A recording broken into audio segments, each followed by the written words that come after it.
I was ready to surrender my heart to you, only you. These lights. Hai Lur, semoga kalian selalu sehat dan terus mendukung channel yang berfaedah ini. Negara kita yang tengah berbenah dengan gencarnya mendirikan banyak infrastruktur, kini mulai terlihat hasilnya. Bangunan seperti jalan tol, pelabuhan, hingga bendungan bisa dinikmati dan dirasakan manfaatnya bagi masyarakat luas. Meski demikian, tak semua dari bangunan yang ada berfungsi sebagaimana mestinya.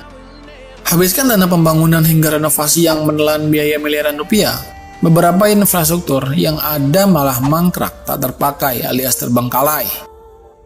Selain dianggap mubazir karena menyedot uang negara yang jumlahnya tak sedikit, keberadaan bangunan yang ada juga rawan disalahgunakan untuk kegiatan yang bukan peruntukannya. Inilah beberapa dari banyaknya bangunan terbengkalai yang memakan dana besar negara.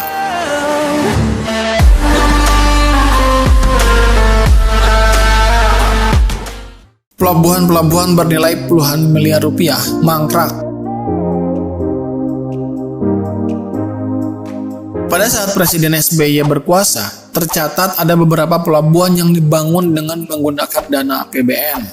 Sayangnya, infrastruktur penting yang bernilai puluhan miliar tersebut malah terbengkalai dan tidak berfungsi hingga saat ini.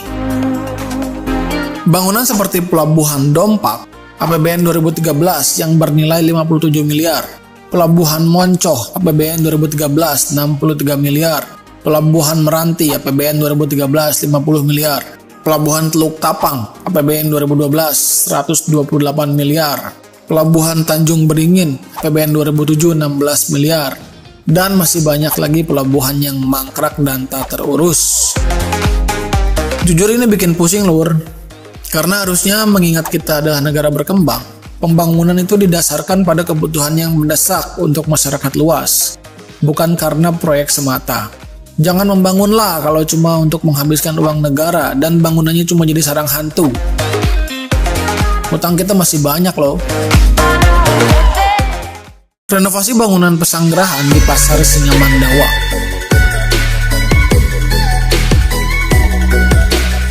Pengerjaan renovasi bangunan pesanggerahan di areal Pasar Singamandawa, Kintamani, yang dilakukan pada 2017 silam terkesan mubazir karena tak berfungsi sebagaimana mestinya.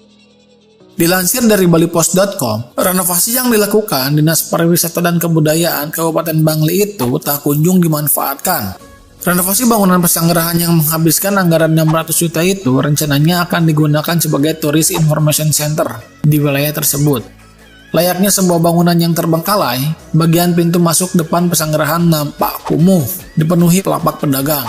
Selain itu, areal halaman juga dipenuhi rumput, semak-semak, hingga kotoran anjing.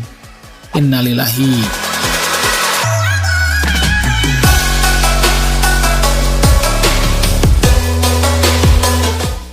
Pasar X Mentaya Theater bernilai puluhan miliar yang cuma jadi tempat pipis.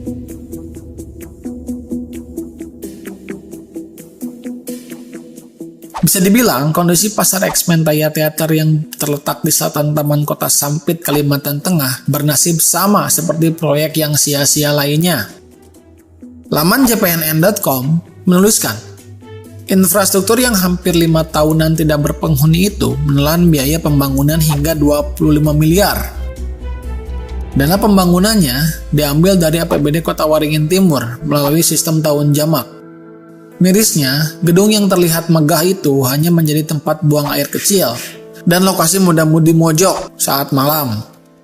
Karena tak diurus, sejumlah bagian bangunan pun mulai rusak, seperti plafon, rolling door kios yang hilang dan jebol, dan kerusakan lainnya.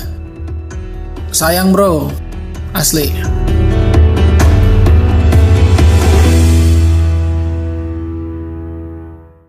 Kerugian negara hingga ratusan miliar dari mubazirnya proyek Hambalang. Dari sekian bangunan yang ada, proyek Hambalang mungkin menjadi salah satu yang sempat menjadi sorotan nasional. Hal ini wajar karena dana yang digelontorkan untuk membangun kompleks olahraga tersebut bernilai ratusan miliar yang diambil dari dana APBN. Sayangnya, proyek yang direncanakan selesai selama 3 tahun ini kemudian mangkrak karena kasus korupsi yang diusut oleh KPK. Alhasil, negara pun berpotensi mengalami kerugian yang besar dari mangkraknya proyek Hambalang tersebut. Dilansir dari cnnindonesia.com, Ketua BPK, Hari Azhar, mengatakan, total kerugian negara dari proyek tersebut mencapai 706 miliar. Jumlah tersebut didapat dari hasil audit investigasi BPK pada 2013.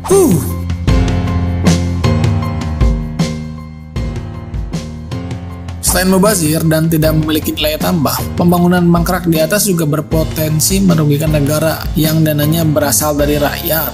Tak hanya itu, infrastruktur yang terlanjur dibangun rawan dijadikan untuk hal-hal yang bukan pada tempatnya. Pemandangan pun jadi terasa kurang sedap. Siapa yang harus bertanggung jawab? Sahabat Infinite tentu punya jawaban sendiri. Silakan tulis di kolom komentar. Coba deh kalau penggunaannya lebih efektif dan efisien. Kan masih banyak tuh sekolah yang kurang bahkan tidak layak disebut sekolah di pelosok sana. Itu kan pasti lebih bermanfaat bagi masa depan anak bangsa. Bagi yang suka videonya silakan like dan subscribe channel ini. Semoga hari Anda menyenangkan.